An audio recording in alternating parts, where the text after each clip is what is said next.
Hear from former deputy campaign manager for then President Trump in 2016. David Bossie is now the Maryland GOP National Committeeman. David, good to see you. What was your take on Joe Biden's State of the Union, and is this going to carry over until November? Good morning. Thanks for having me. I think I thought of the speech the same way a lot of Americans did. It was an angry old man lecturing us, yelling at us. I know that he was told in his head, you have to show energy, you have to show energy.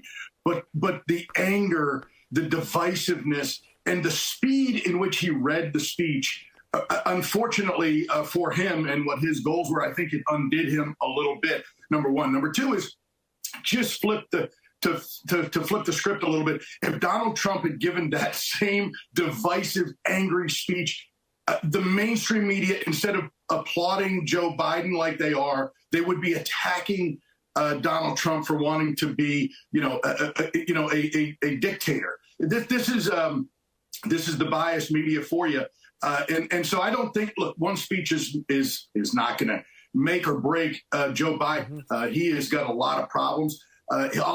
He just went to Pennsylvania the day before yesterday after the speech and made gaffes again. So people aren't going to get the age issue out of their head because of one speech. David, did the Republicans kind of set them up for that kind of reaction, though? Because all these questions about Biden, if he came out and gave a passable speech, he winds up getting high grades for getting through the speech. Yeah, look, you're in a no-win situation on an election year. But let me just say this about Joe Biden. He came in 2020 supposedly as the uniter. He was going to unite Americans, all Americans across all political stripes. He did the reverse. He has been the single most divisive president.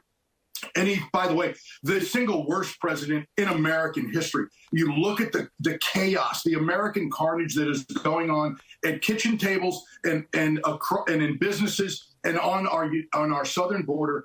It affects every single American, and that is the problem for Joe Biden. His record is reckless, it's irresponsible, and the American people are tired of it. And that's why Donald Trump leads him in every single poll over the last couple of weeks, and it's going to continue. But if we're talking about unity, let's talk about unity of the Republican Party. Former President Trump said this past week that the Republicans are now a MAGA party and that they don't want anybody who's not MAGA.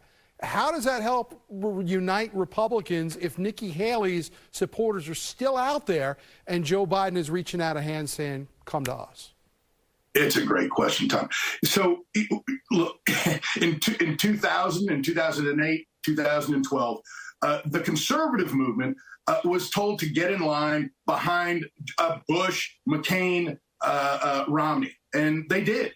They came home and they voted, and in 2 out of the 3 of those elections, we won. So the Donald Trump movement, the Make America Great Again movement, which I love that the Democrats try to make it into a negative. We want to make America great. That's not a winning message when you're against that, and Donald Trump's going to prove that. But this is Nikki Haley's supporters, when it's a binary choice come November, historically are going to come home. Yeah. They are, and we're going to win. And to your question, to your prior guest on third-party candidates, Donald Trump is going to win states like Minnesota. Yeah. Okay, we came very close when I was the deputy campaign manager in 2016. Yeah, David, we thank you. We almost won Minnesota. David, we thank you. We're flat out of time, my friend.